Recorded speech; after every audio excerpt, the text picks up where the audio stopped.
Y ahora sí. Ya, ahora vamos a ver estos dos asesorías, el tema 10 y bueno, lo de la semana 11. El tema 10 viene a ser lo que es trastorno de inicio de la infancia y lo que es medicina psiquiátrica de urgencia es lo de la semana 11. Primero vamos a iniciar con lo que es trastorno de inicio de infancia. Esto en sí, trastorno de inicio de infancia son trastornos de neurodesarrollo. Ya todo lo que venga a ser como infancia lo tienen que relacionar con neurodesarrollo. ¿Ya? Y bueno, son esto grupo de afecciones, trastornos, eh, dificultades que van a tener como que un inicio en lo que es en el periodo de desarrollo, ¿no? Porque es infantil, así que entonces esas afecciones se van a ver en el periodo de desarrollo y bueno, se van a manifestar de una manera precoz en el desarrollo y se llega a dar el diagnóstico frecuentemente antes de iniciar la primaria, ¿ya? También hay que saber que estas deficiencias eh, van a afectar lo que es el funcionamiento personal, el social, el académico y el ocupacional, ¿no? ¿Cómo es que pueden llamar también lo que es el trastorno de infancia? En el DSM-5, que es el manual antiguo, decían trastorno de inicio en la infancia, niñez y adolescencia. Ahora en el DSM-5 lo llaman desórdenes de neurodesarrollo. Y el CIE-10 le dice trastornos de desarrollo psicológico.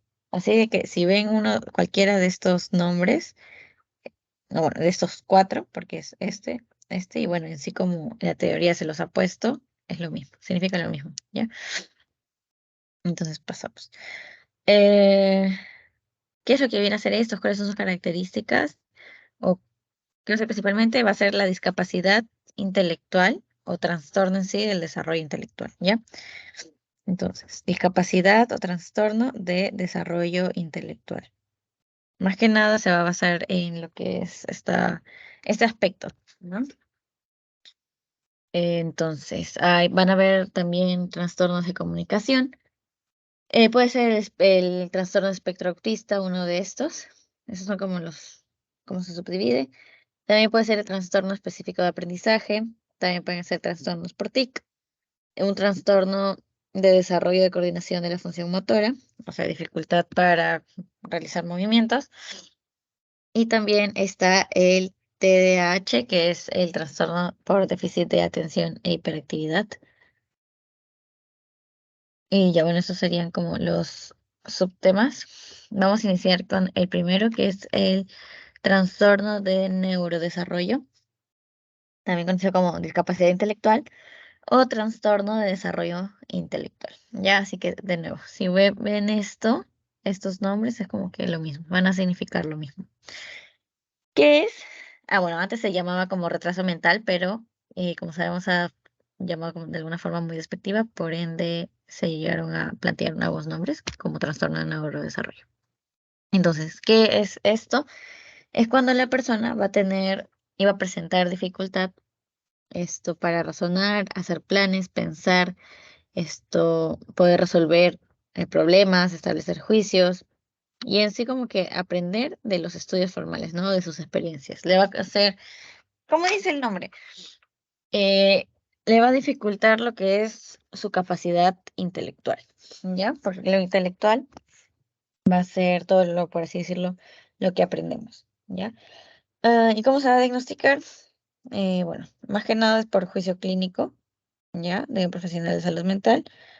Y bueno, esto puede ser desde los primeros años de vida. No sé si vemos a un niño que va al colegio, pero no se le queda nada, que no está aprendiendo, no tiene buenas notas, puede que tenga una discapacidad intelectual, ¿no? ¿Por qué se considera problemático? Esto, bueno, va a ser dependiendo de la intensidad. Los síntomas en mayor o menor medida van a afectar, como ya mencioné, al paciente, tanto en su ámbito familiar, escolar, laboral y sus relaciones sociales. Y bueno, entonces, ¿qué no es? Ya, porque a veces en algunos casos relacionan esta discapacidad intelectual con autismo, desempeño intelectual limítrofe o en sí algo específico de aprendizaje. No es eso, o sea, la discapacidad intelectual es como que su propia rama, ¿no? Entonces, en resumen, esta discapacidad intelectual va a mostrar una limitación significativa del funcionamiento intelectual y de la conducta adaptativa. Conducta adaptativa se basaba en no saber resolver sus propios problemas. ¿Por qué? Porque aquí dice, por ejemplo, aquí hay que relacionar, ¿no? ¿Por qué no puede resolver sus propios problemas? Porque no puede establecer juicios. No puede llegar, tiene, o sea, tiene una dificultad para establecer estos juicios, tiene dificultad para razonar y como que para llegar a algo específico, ¿no? Em, ya. Entonces, dentro también de los trastornos de desarrollo van a ver lo que son los trastornos de la comunicación. Esta va a ser la dificultad para comunicarse y tener como, o sea, ¿no? Ya. Es la capacidad, no, la dificultad de comunicarse, pero hay que tener en cuenta de que es de acuerdo a la edad, ¿ya? Siempre cualquier trastorno, y más el de neurodesarrollo, hay que basarlo en edad, porque nosotros sabemos de que por cada año que avanzamos es como que aprendemos más, ¿no? Eh, por ejemplo, un bebé de meses no nace aprendiendo a caminar, ¿no? Va aprendiendo a lo largo del tiempo que pasa, así que por eso es que menciona que va a ser según acuerdo a la edad. Entonces, ¿cómo se va a subdividir los trastornos de comunicación? Ese puede ser por comprensión, expresión, fonológico, es decir, por el sonido que puede hacer, y tartamudez, que este viene a ser el más frecuente en la infancia. El trastorno de fluidez, o también conocido como tartamudez, bueno, va a ser la prolongación de sonidos, más que nada también como que repetir partes de sílabas, consonantes, sílabas, y se va a repetir, ¿no? Eh, no sé, esa persona que dice ese ejemplo no tiene, y puedes terminar diciendo como que tiene, y como que se das cuenta que está repitiendo la sílaba ti, y bueno, eso sería lo que es fluidez o tartamudez. Luego está el trastorno fonológico, que bueno, esto va a interferir con el habla y la comunicación. Dice iño en vez de niño, es como no puede decir esa palabra, esa N, ¿no? Como que se la come. Luego está el trastorno en sí del lenguaje, que es dificultad persistente y de adquisición y el uso hablado. Tanto, o sea, es como le cuesta recepcionar estas palabras o tratar de expresarlas, y ya sea un lenguaje hablado, escrito o por signos. Y también tenemos lo que es el trastorno de comunicación social. Esto es dificultades de la capacidad del habla en un ambiente más que nada social, y bueno, de igual forma, sea verbal o no verbal. Luego, ahora sí, como mencioné, lo que es la discapacidad intelectual no es un trastorno de espectro autista, porque espectro autista también es su propia rama, así que vamos a hablar de eso. Trastorno de espectro autista. Va a ser un conjunto, este sí es conjunto, de diferentes trastornos de desarrollo. ¿Ya? Eso va a ser algo crónico y bueno, puede ser leve hasta lo más grave. ¿Cómo también se puede subdividir esto? Porque el espectro autista no es solo autismo, sino que también se clasifica. Puede ser netamente autismo, síndrome de Asperger o trastorno generalizado del desarrollo en específico. Y aquí unos conceptos para entender. Autismo infantil.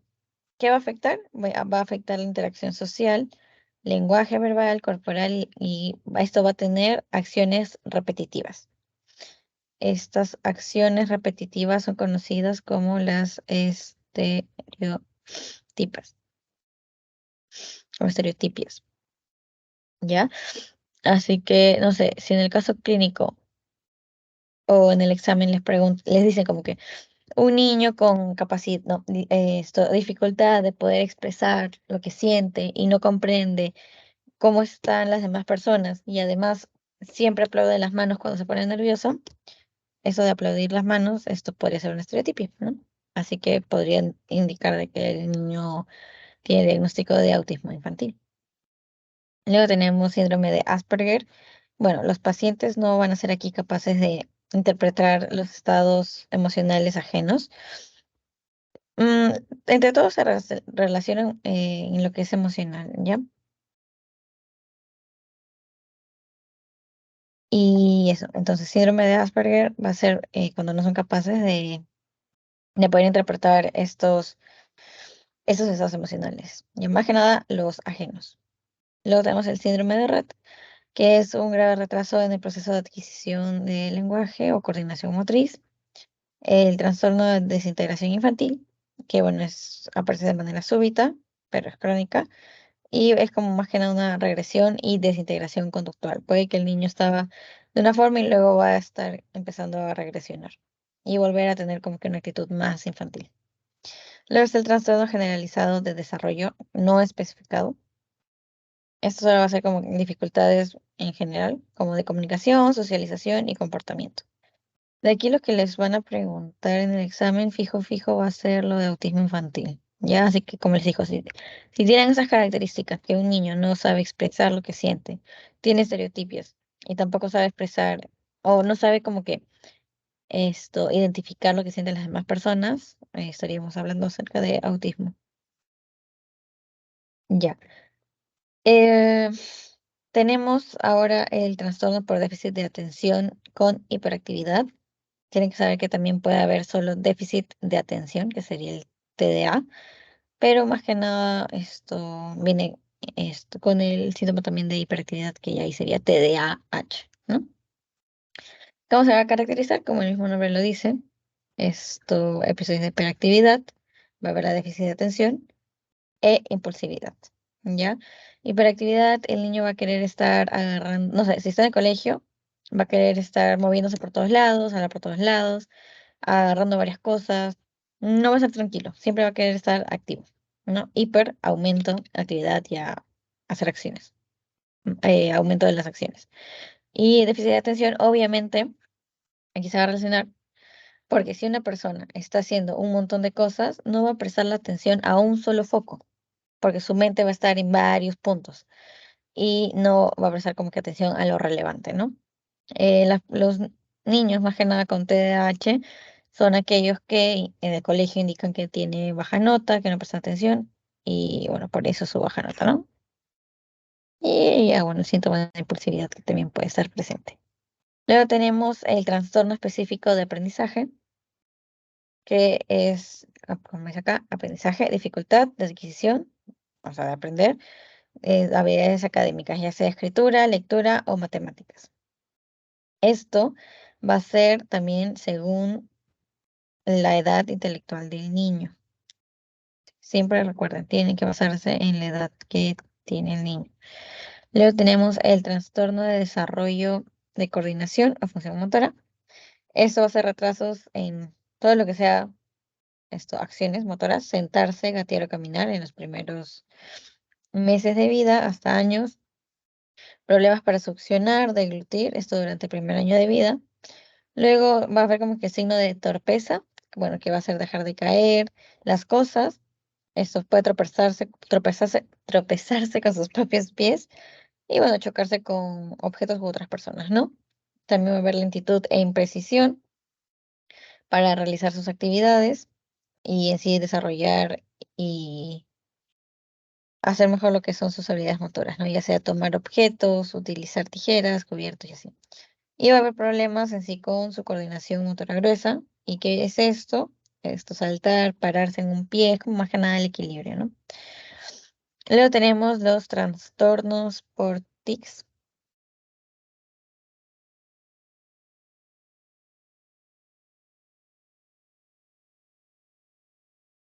Ya.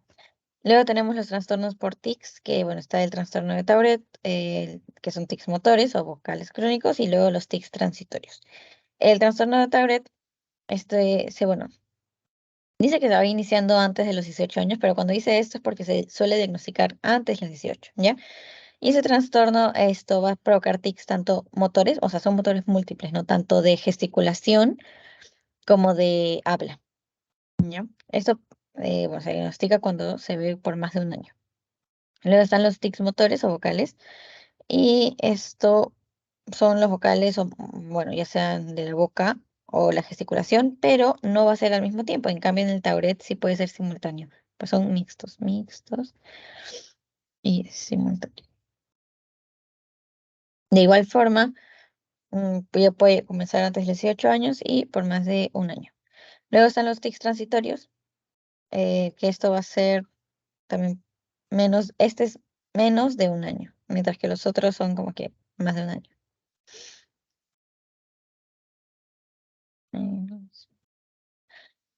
Ya, esto, ahora un poco más para hablar de discapacidad intelectual. Esta va a comenzar sobre, más que nada en el periodo de desarrollo, es decir, a una temprana edad, que indica el DSM-5, que son deficiencias de las funciones intelectuales, ya sea razonamiento, resolución de los problemas, planificación, pensamiento abstracto, juicio, el aprendizaje académico y también un aprendizaje de experiencias. Eso se va a confirmar con una evaluación clínica y con pruebas de inteligencia. ¿Ya? Eh, Vamos a poder notar también que existe una deficiencia en comportamiento adaptativo. Ya les mencioné anteriormente por qué. Más que nada esto por la deficiencia de razonamiento. Porque adaptación es saber cómo responder ante cualquier contexto que vivamos, ante cualquier problema. ¿Ya? Luego está el inicio de las deficiencias intelectuales adaptativas, esto durante el periodo de desarrollo.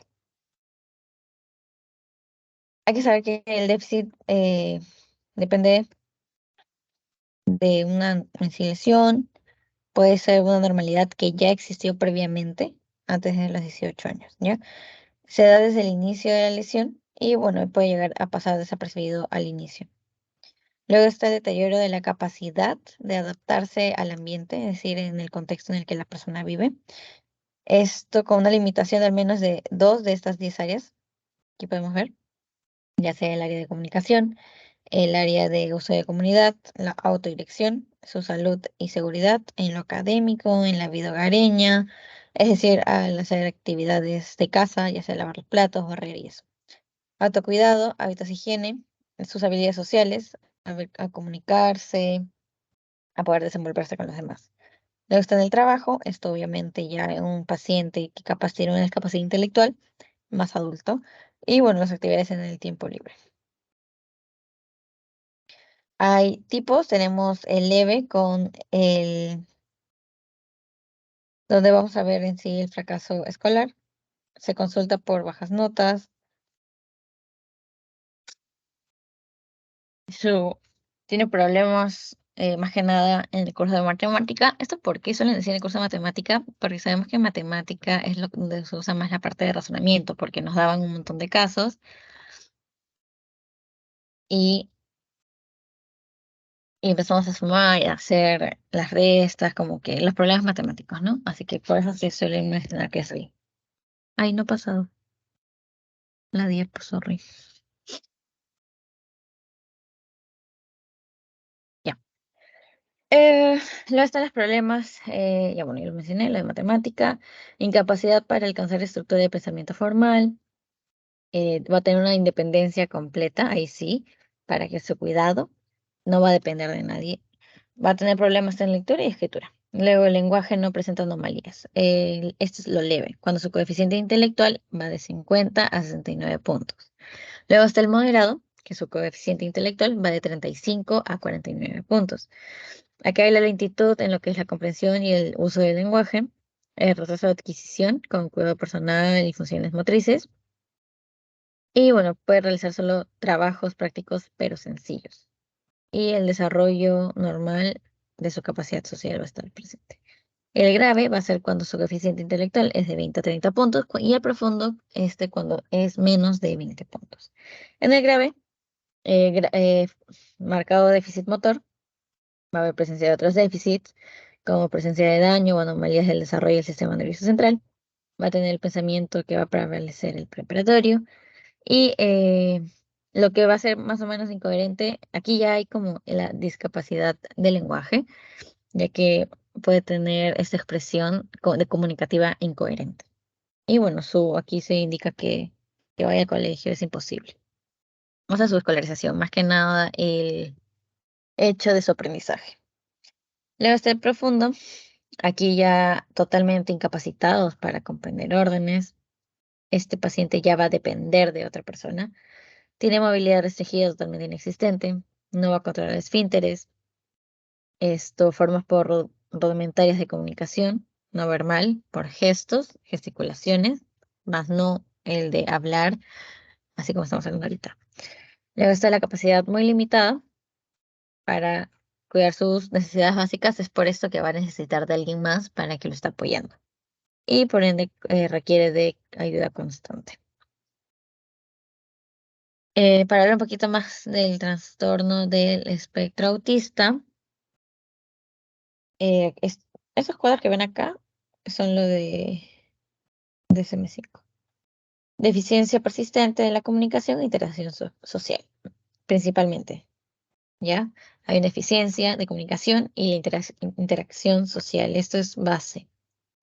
Sepan, o sea, tienen que recordar de que un paciente con trastorno de espectro autista va a tener mucha dificultad para que las relaciones que tengas con más personas. ¿Por qué?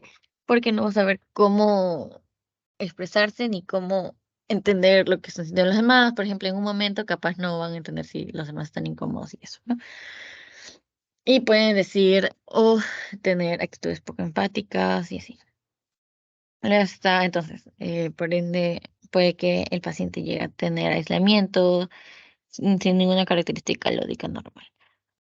Va a haber deficiencia de la reciprocidad socioemocional, deficiencia comunicativa no verbal, deficiencia también del desarrollo de mantenimiento y comprensión de las relaciones.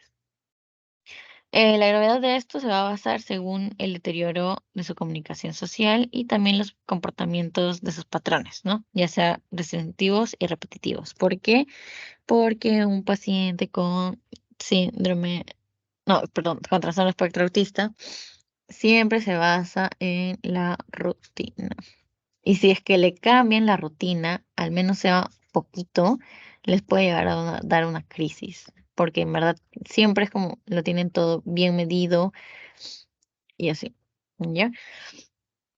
Entonces, esto de igual forma va a estar asociado a lo que es déficit intelectual, deterioro del lenguaje y, bueno, otros tipos de trastornos de neurodesarrollo.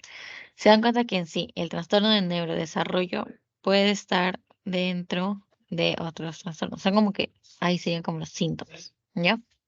Entonces, ese se puede llegar a manifestar antes de los 3 años. Es una alteración cualitativa de interacción, comunicación social y conductas limitadas y estereotipadas. Estereotipadas, ¿ya? Falta de respuesta de las emociones, difícilmente se van a integrar en el juego, son proclives a la rutina y, bueno, hay que saber de que es más común en niños que en las niñas. Sí, cargué. Se demora en cargar.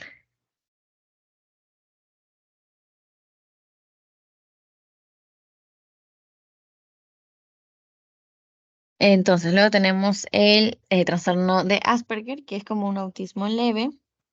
Lo que es su característica discriminante es de que es una alteración cualitativa, también de interacción social y conductas estereotipiadas, pero aquí no va a haber un retraso del desarrollo cognitivo. Suelen decir de que los que tienen uy, trastorno de Asperger son muy inteligentes. Luego tenemos el trastorno de Rett, que es el deterioro de crecimiento craneal y en sí de funcionamiento general, ¿no? Pero después puede llegar a tener un desarrollo normal. Va a tener pérdida de capacidades manuales y pérdida de la relación social. La mayoría de estos pacientes con trastorno espectro autista van a tener este ámbito social como dificultad. Luego es el trastorno de desintegrativo de la infancia. Hay un periodo prodrómico que vamos a ver inquietud, irritabilidad, hiperactividad, empobrecimiento del habla. También la desintegración del comportamiento, pérdida de control de esfínteres y, bueno, aquí hay que saber de que el pronóstico va a ser malo porque, como dice el nombre, es desintegrativo, ¿no? Cada vez va a ir dificultándose más y teniendo más problemas. Ahora, el trastorno por déficit de atención e hiperactividad. Ya, ese trastorno, como ya les mencioné, es falta de atención y hiperactividad, ese es el nombre. Vaya, un ya. Atención, atención y hiperactividad, ese es el nombre. Y esto llegan a ser impulsivos antes de los 7 años. ¿Cómo es que van a ser en el ámbito escolar? Se suele decir que parecen niños que no escuchan. Es porque está en verdad su mente en otro lado. No es que no estén escuchando, simplemente su mente está en otro lado y no prestan atención a lo que es relevante en ese momento.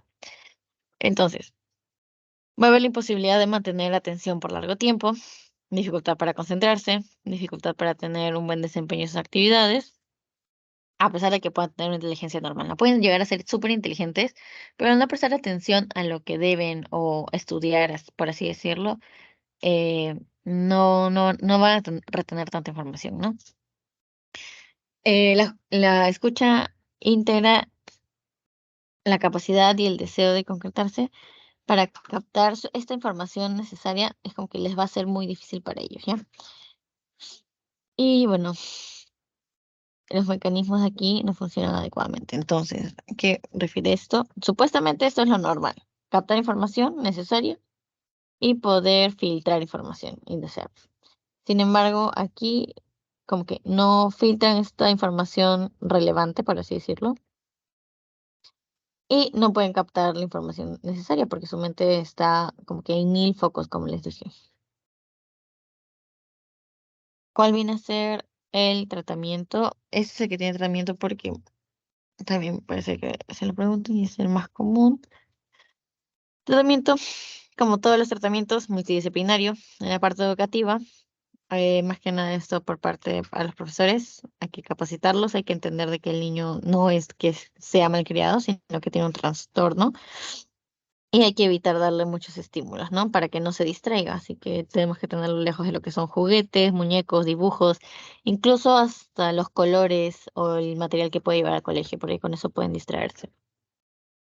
En un niño adolescente se puede dar lo que es la psicoeducación, medicación y terapia cognitivo. ¿Qué es lo que va a hacer con los padres? El manejo. Obviamente se tiene que dar una psicoeducación y entrenamiento de cómo es que se tiene que actuar con su hijo con este trastorno. Y como les dije, los profesores también tienen que ser capacitados, por ende tienen que tener psicoeducación, tienen que aprender sobre el manejo conductual y obviamente sobre el apoyo pedagógico para saber cómo reaccionar ante los niños y saber cómo enseñarles, ¿no? Como les mencioné, se da medicación. Esta suele ser muy efectiva para ayudar a terapia que se le puede dar metilfenidato, atomoxetina e imipramina. Ya solo recuerdan los nombres, en verdad no suelen preguntarlo tanto, pero bueno, ahí lo pongo por si acaso. Luego están los fármacos de segunda línea, el bupropión, la faxina, la risperidona, la clonidina, perdón, y la carbamazepina. Luego tenemos los trastornos de aprendizaje. Como se dan cuenta, ahorita estamos desglosando los puntos que ya vimos al inicio. ¿Qué va a ser esto? Bueno, aquí el rendimiento va a tener académico con respecto al cálculo, lectura, expresión escrita, van a estar por debajo de lo que se esperaba para su edad. ¿Ya? Entonces, lo pongo, a ver, espera.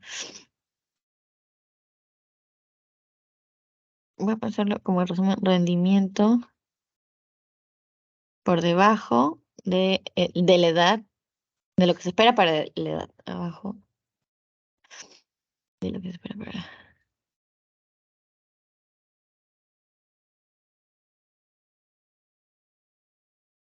Ya. Entonces, más que nada va a haber como una discrepancia entre la capacidad académica y el rendimiento escolar. Puede haber un trastorno de lectura, de cálculo, de expresión escrita. Entonces, en lo que es de lectura, bueno, todo, todo es por debajo de lo esperado para una edad. Y también lo de coeficiencia de inteligencia y la escolaridad propia de su edad.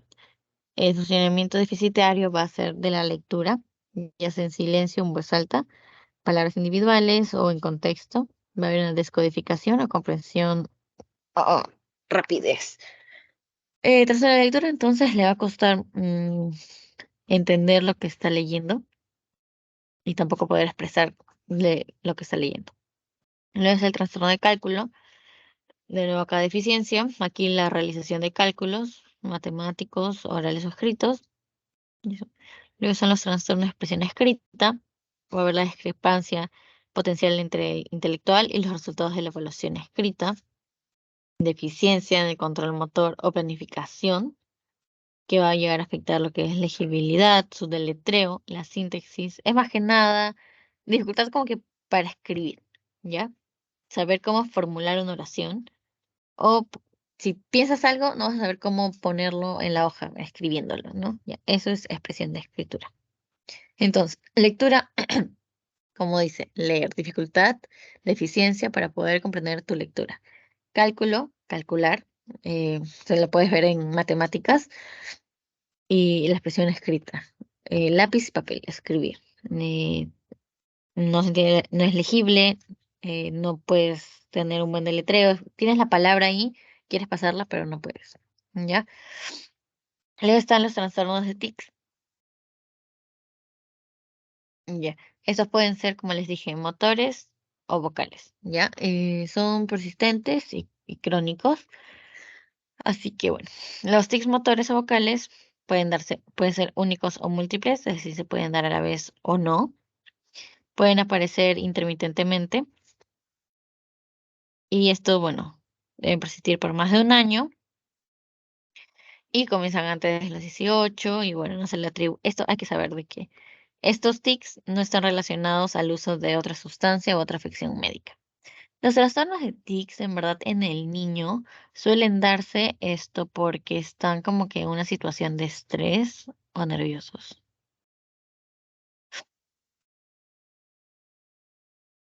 Nerviosos. Pasa. Y eso más que nada en tics es muy rápido. Luego, trastornos relacionados con traumas y factores de estrés en el niño. ¿Ya? Esto va sacado de la DSM-5. Y a partir de acá es. Eso se da DSM-5. Tenemos el trastorno de apego reactivo. Aquí es. Patrón constante de comportamiento, hay un comportamiento inhibido, retraído. ¿Esto hacia quién? Hacia los cuidadores adultos. Y se va a manifestar porque el niño pocas veces va a buscar consuelo cuando siente malestar. Y bueno, también dificultad para que el niño se deje consolar cuando se siente mal. Ya es como que lo principal. Luego está esto, trastorno de relación desinhibida, reducción o ausencia, ya uy, para aproximarse a los adultos, pero esos extraños, ¿ya? Hay un comportamiento verbal o físico muy familiar, recurre poco o nada al cuidador adulto y bueno, tiene la disposición a irse con un adulto extraño que en verdad no conoce y le da buena o mala impresión, ¿no? Entonces aquí viene a ser patrón de comportamiento donde aproxima el interés con adultos extraños, ¿ya? Extraños. Estos pueden ver es en el ámbito familiar, esto en el ámbito ya de personas que no conocen y ya. Luego tenemos el estrés agudo. Ay, esto va a estar relacionado directamente con un evento traumático, presencia directa al suceso ocurrido, presencia de síntomas de intrusión, es decir, tiene alteraciones negativas cognitivas. Hay una evitación persistente de los estímulos que van a recordarle este evento traumático y también alteración importante y va a estar alerta, ¿no? El niño. También, bueno, se da como que después de 3 días, de 3 días a un mes después del trauma, por así decirlo. Yo. Es un cuadro para que puedan diferenciar alguno de los trastornos Lo que es dificultad específica del aprendizaje. Aquí, dificultad para adquisición de estas habilidades académicas, ya sea escritura, lectura o matemáticas. Y también las dificultades por encima, todo esto esperado de la edad del niño, eso recuérdenlo, ¿ya? Trastornos de comunicación, dificultad para comunicarse, a pesar de que el niño tiene la capacidad de hacerlo. Puede haber un trastorno de comprensión, trastorno de expresión, un trastorno fonológico y tartamudez. Luego está la discapacidad intelectual, limitación significativa del ámbito intelectual y de la conducta adaptativa. ¿Ya? Esto va a implicar lo que es el retraso global de desarrollo. Puede ser leve, moderado, severo y grave, como ya lo vimos, según el coeficiente intelectual. Luego es el trastorno de espectro autista, el conjunto de diferentes trastornos del desarrollo. Esto es crónico, puede ir de leve a grave según los síntomas que presente el paciente. Aquí tenemos lo que es autismo, síndrome de Asperger y, bueno, trastorno generalizado del desarrollo no específico. Luego es el TDAH, trastorno déficit de atención, trastorno, o TDAH, trastorno déficit de atención e hiperactividad. Síntomas, hiperactividad, déficit de atención e impulsividad. ¿Ya? Es el cuadro como que de las palabras claves del tema. Y ahora el tema 11, pero les voy a dar un minuto y ya luego entramos, ¿ya? Un ratito. En un minuto regresamos.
Ya, ahora vamos a hablar acerca de las urgencias psiquiátricas. Esto es algo que aparece de manera súbita, no está, ya, de manera súbita y repentina, ya, porque es una urgencia. Entonces, súbita, repentina, en la que vemos que el pensamiento, afecto y la conducta es como que una conducta disruptiva, ¿ya? Esto va a necesitar de una atención inmediata. Es un riesgo inmediato para la vida del paciente y puede ser por una condición aguda o crónica.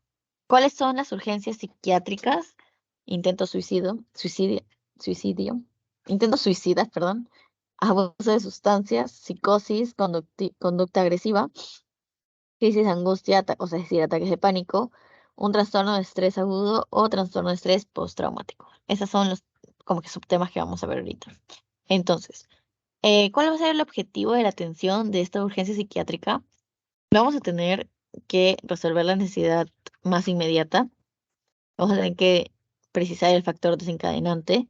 Vamos a tener que intervenir en y prevenir las recaídas. Tenemos que vincular al paciente y a su familia. Esto para que el tratamiento sea más eficaz y no haya una recaída, ¿no? ¿Cuáles son los elementos de la urgencia psiquiátrica? Bueno, tenemos elemento principal, que es el paciente. Nos va a dar su cuadro clínico y va a requerir el estudio, ¿no? Ya sea exámenes pertinentes o tratamiento necesario también. Este elemento humano, es decir, el al dónde va el paciente, Esto debe ser evaluado, ya que es como va a tener influencia en las conductas del paciente, ¿no? El ambiente físico debe ser examinado por el médico para identificar ya los peligros o facilidades potenciales que puede existir. Luego está el equipo de atención como expertos que, bueno, van a saber resolver la urgencia, la competencia profesional y la personalidad, ¿no? Esto, más que nada, su competencia profesional y la personalidad van a tener el papel decisivo para saber cómo es que se va a cómo va a ir esto avanzando esta urgencia. Entonces, esto va a haber una intervención verbal. La comunicación es primordial, debe ser muy empática, debemos tener palabras exactas para que ni el paciente le dé otra crisis o se desespere. Y tenemos que tratar de entenderlo, saber de que lo estamos escuchando y validando.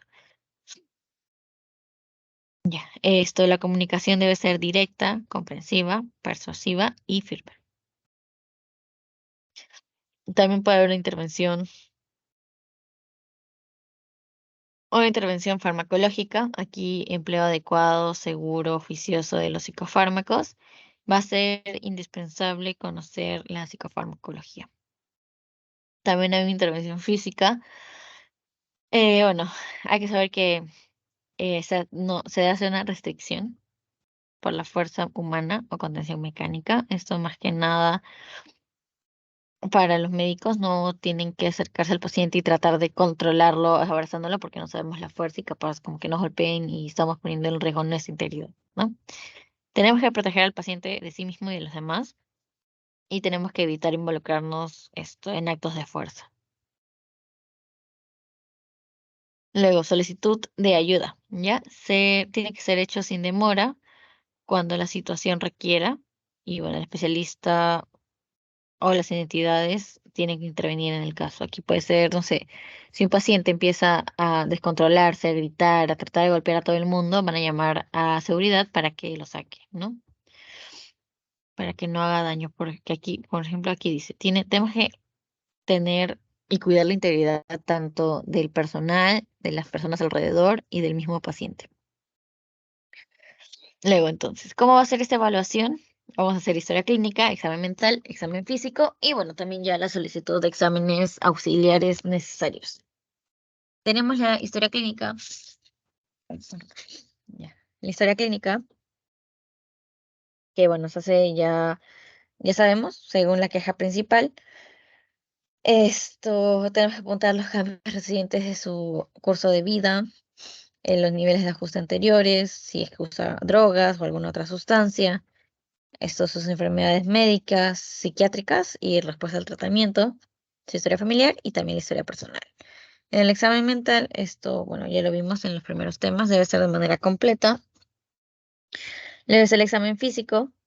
Bueno, esto puede ser realizado inmediatamente o puede ser que sea inmediatamente, pero después de la urgencia. Por ejemplo, no sé si nuestro paciente ha tomado, bueno, tuvo un intento suicida y ha tomado un montón de pastillas.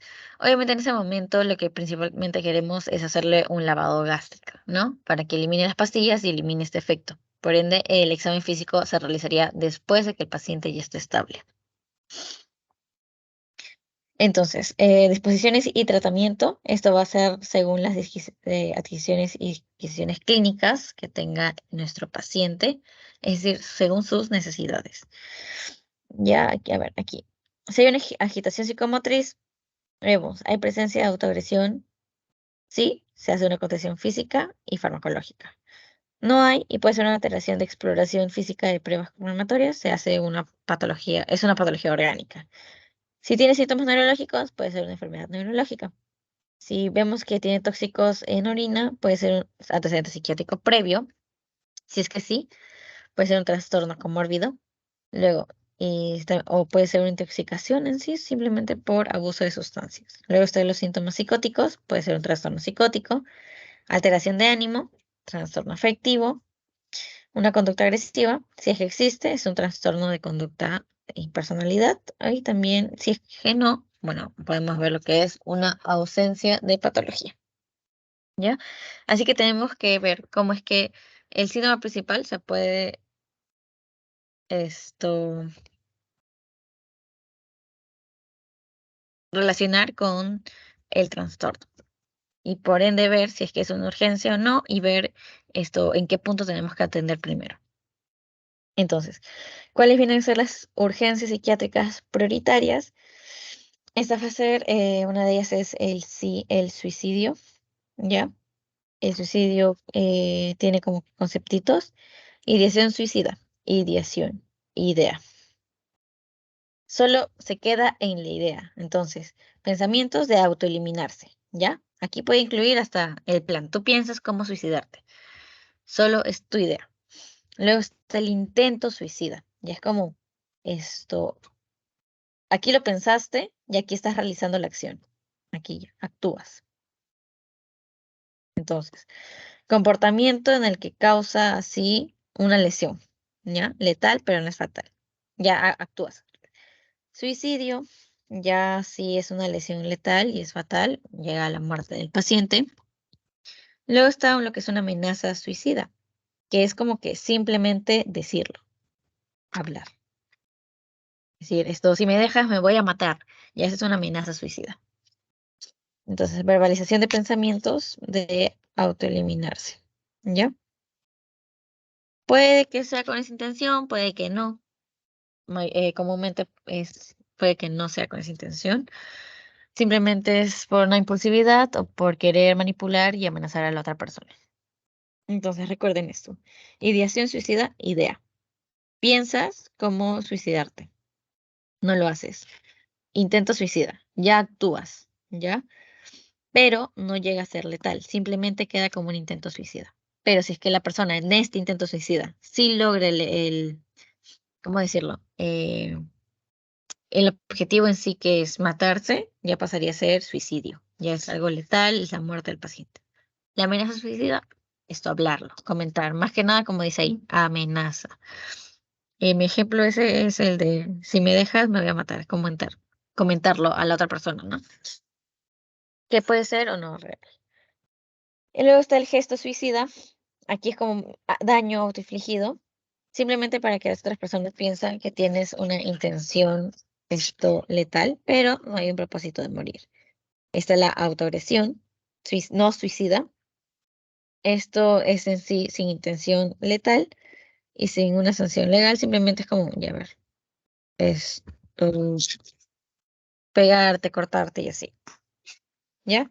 Y luego están los pensamientos, no sé, como esto ya es, aquí una persona no piensa en matarse, pero simplemente quiere sentir dolor y puede, no sé, ser cortarse.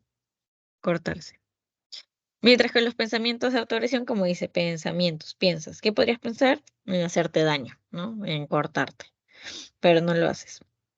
Ya, eso es lo que viene a ser esos conceptos.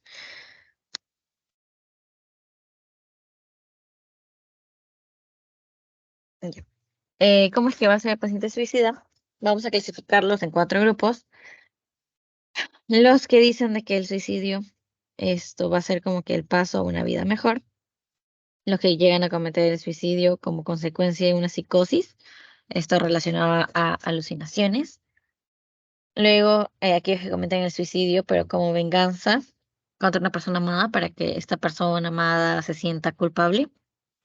Y luego aquellos de edad avanzada, van a sentir que es como una liberación, ¿no? Pacientes con edad avanzada o pacientes con enfermedades crónicas que saben que no van a tener cura, prefieren suicidarse como que para liberarse de ese sufrimiento, ¿ya? Esos son como que los 4 grupos de pacientes suicidas. Entonces, existen factores predisponentes a que exista este acto de suicidio o este pensamiento, que es alcoholismo, la esquizofrenia, abuso de drogas, depresión, situaciones vitales agudas o de gran tensión y trastornos de pánico. Hay que saber que los cuadros orgánicos, es decir, las enfermedades crónicas, con conductas proclives al suicidio, podemos verlo más que nada en las enfermedades crónicas. Por ejemplo, pacientes con cáncer, diálisis renal, más que nada los pacientes que no tienen como que tanta fe o tienen muy bajas probabilidades de sobrevivir. Entonces, van a existir aquí factores: factor protector y factor de riesgo. Los factores de riesgo, un sentido de responsabilidad, no sé. sienten de que un hermano mayor, digamos, ya un hermano mayor que tiene ideación suicida, pero termina diciendo: "No, no lo voy a hacer porque quiero ver a mi hermanito crecer, quiero que no quiero que mi hermano se ponga mal, estoy luchándola por él", por así decirlo. Siente una responsabilidad por su hermanito, ¿ya? Ese es un factor protector. Luego, la red de apoyo social, amigos, familia, es como que más que nada su entorno.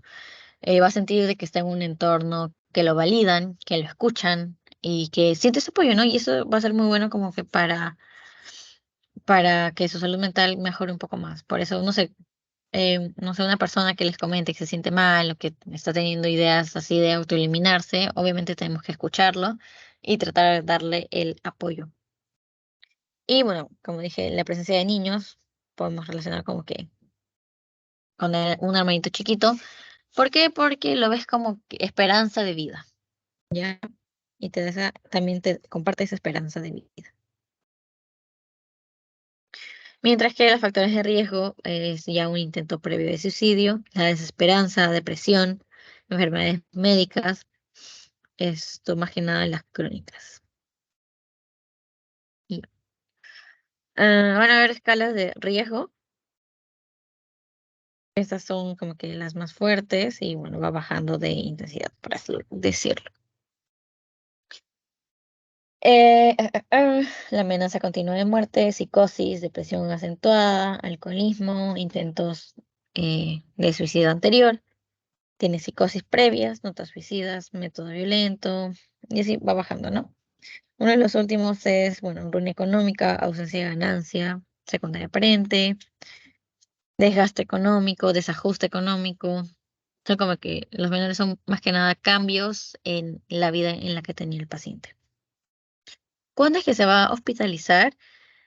Siempre que una persona tenga un intento suicida, sí o sí tienes que hospitalizarlo. Así no, así esté estable tu paciente, pero te comente, sí, tomé tantas pastillas porque quería matarme. Tienes que hospitalizar a ese paciente. ¿Por qué? Porque capaz regresa a su casa y vuelve a intentarlo.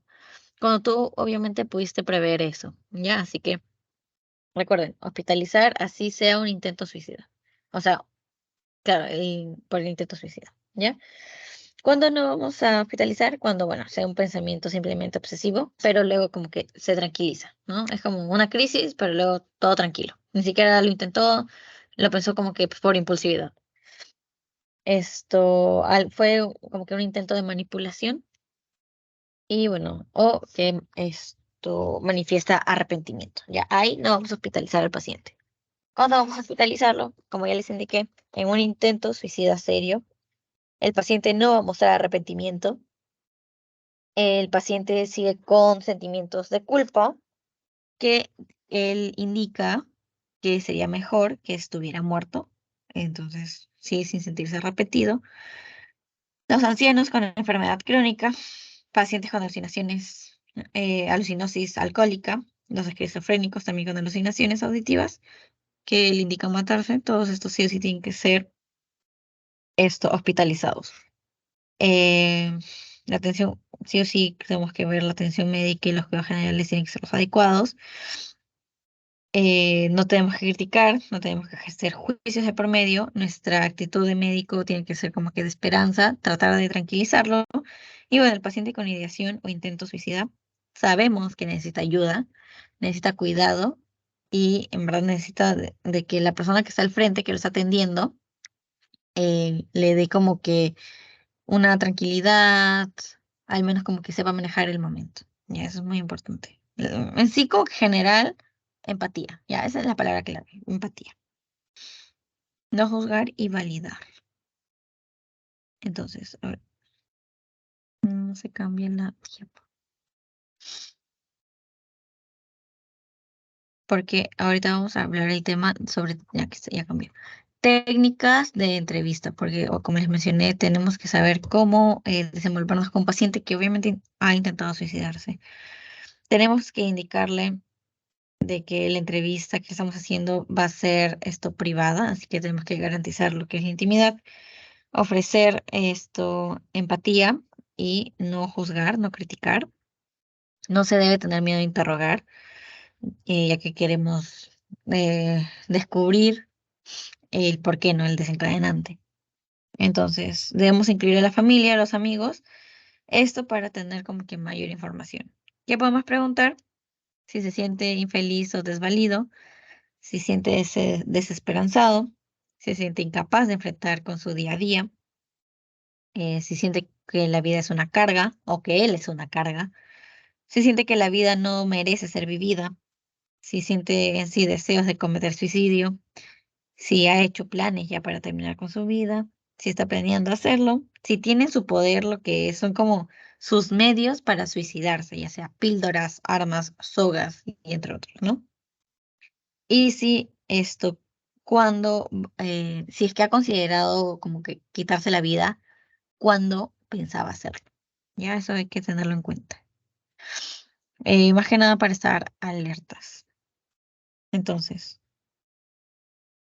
resumen de esto, de lo anteriormente mencionado acerca del suicidio, factores de riesgo, presencia de trastornos mentales, intentos suicidas previos, desesperanza, presencia de ideación suicida, enfermedad física, crónica, una historia familiar de suicidio, la presencia de estresores para el paciente, porque estos pueden ser desencadenantes, factores sociales y ambientales también que sean estresantes para él, y bueno, antecedentes de suicidio, pero ahora como que del contexto en el que vive. Factores protectores, habilidades para solucionar sus problemas, confianza en uno mismo, tiene habilidades sociales, tiene hijos, apoyo familiar y social lo tiene, se integra socialmente, religión, espiritualidad y los valores positivos suelen ser como la parte de esperanza, siente que hay algo más, siente que tienen una meta, un objetivo en esta vida, por eso es como que no se suicidan, es considerado un factor protector. Luego está la opción de factores culturales o tradicionales, y bueno, ya en sí el tratamiento integral de la enfermedad, ya sea física o mental, ¿no? Características de ideación suicida, se ve la planificación, la evolución, su frecuencia y bueno, se ve la intencionalidad, ¿no? Pero simplemente, como dije, una idea. Intento suicida. Hay un desencadenante, está la intención, llega a ser, hay como que la conducta puede llegar a ser letal, pero la acción no lo es, ¿no? Porque no llegó a fallecer el paciente. Métodos más comunes, intoxicación por medicamentos o por otro producto químico, ya sea veneno, cloro y entre esos. O daño físico, cortarse y así. Esto, hay una actitud ante esta conducta suicida, o sea, ya tuvo la ideación, llegó a la acción, ¿no? Que evita como que el rescate y como que mandaba esas señales de que se estaba despidiendo días antes o hizo su carta de despedida. Luego está la evaluación clínica.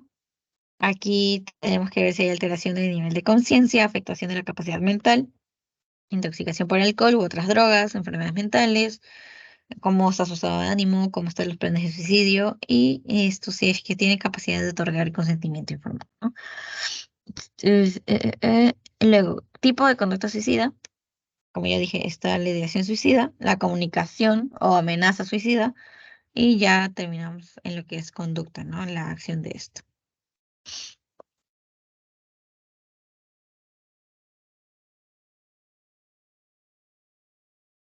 Ahora también agitación motriz viene a ser otra urgencia psiquiátrica. ¿Qué viene a ser esto? Bueno, pues la agitación de la actividad motora va a ser exagerada, desorganizada, asociada a exaltación y excitabilidad mental. Luego está la orgánica y la psiquiátrica. Ya la orgánica por intoxicación de sustancias, ya sea alcohol, estimulantes, cannabis, antidepresivos, tal, tal, tal. Por una sustancia es, ¿ya? Luego está por delirium, ya delirium más que nada suele verse en pacientes hospitalizados, hay una infección sistémica, insuficiencia renal, insuficiencia cardíaca, fiebre, esto es posquirúrgico, esto se ve más en posquirúrgico, ¿ya? Luego TEC, politraumatizados, tal, tal, tal. Luego la psiquiátrica, en la que nos basamos. Agitación psicomotriz en un paciente de esquizofrenia, un trastorno psicoafectivo, con un paciente maníaco, un episodio maníaco, que es lo que más se suele ver. También puede ser un episodio depresivo o simplemente ideas delirantes. Y los no psicóticos, ya sea trastorno de personalidad, estrés agudo, pánico, crisis conversiva. Y eso. Pero pues no es eso, porque como estamos en psiquiatría, le ponen más relevancia a las psiquiátricas psicóticas. Ya. Entonces, ¿qué tratamiento vamos a darle? Eh, Principalmente estabilizarlo. Si es que hay una normalidad metabólica, debemos corregirla, tratar las causas orgánicas, debemos reevaluar el estado físico y mental una vez que ya ha desaparecido su intoxicación, si lo estuviera, y ya bueno, luego se inicia el tratamiento específico, ¿no? Que se puede dar aloperidol, olanzapina, risperidona y diazepam y lorazepam. Tenemos psicosis aguda, manía, trastorno asociativo, demencia, que también son estos otros trastornos. La psicosis aguda se ve agitación, hiperactividad, alucinaciones y delucinaciones. Esto puede venir con manía, esquizofrenia o trastornos esquizofrenoides o por una psicosis por el consumo de anfetamina. Luego están los trastornos disociativos. Tenemos la alteración de conciencia con perplejidad, aturdimiento. Bueno, aquí la recuperación va a ser rápida y completa. Luego está manía.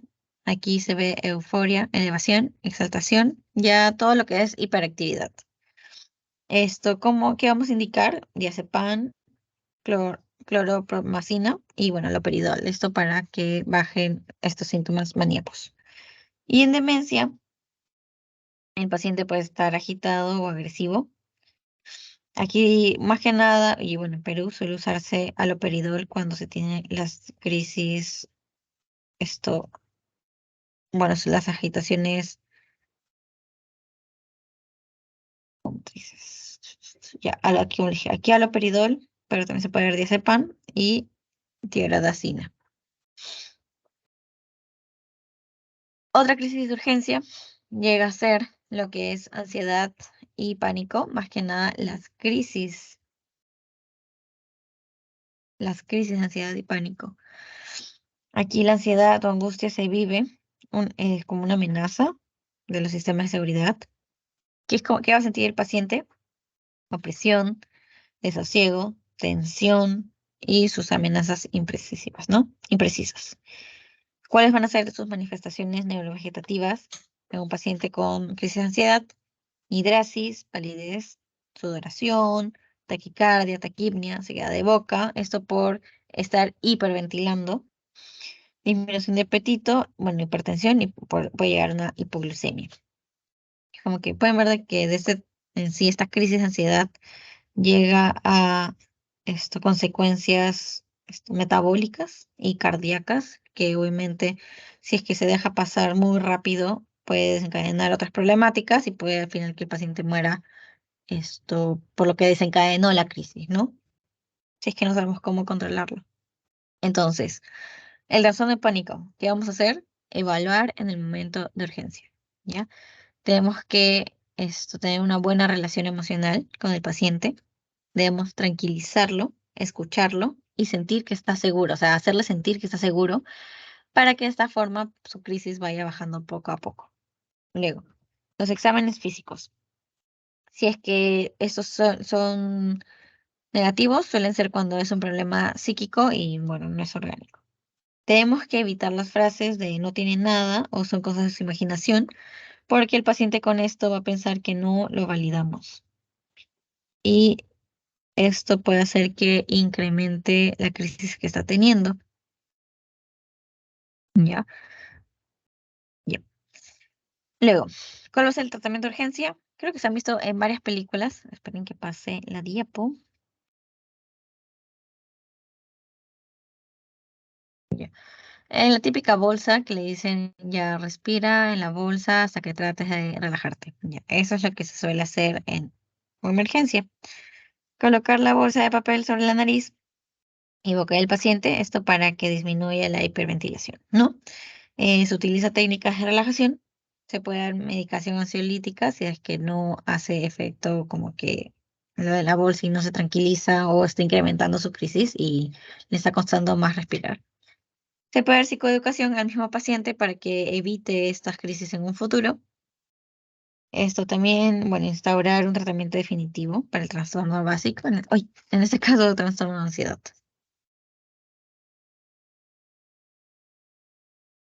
Ya, el trastorno médico, es decir, qué pastillas vamos a dar, ansiolíticos, diazepam, lorazepam, alprazolam. Y bueno, estas dosis pueden ser repetitivas 1 hora después para, para poder controlar los síntomas y que el paciente como que esté en zona así tranquilo. Y bueno, este trastorno de pánico, en el trastorno de pánico hay que saber de que el tratamiento ya es a largo plazo y no es con ansiolíticos y aquí no, ya es con antidepresivos. Luego tenemos el delirio que les mencioné. A ver, esperemos, pase la página.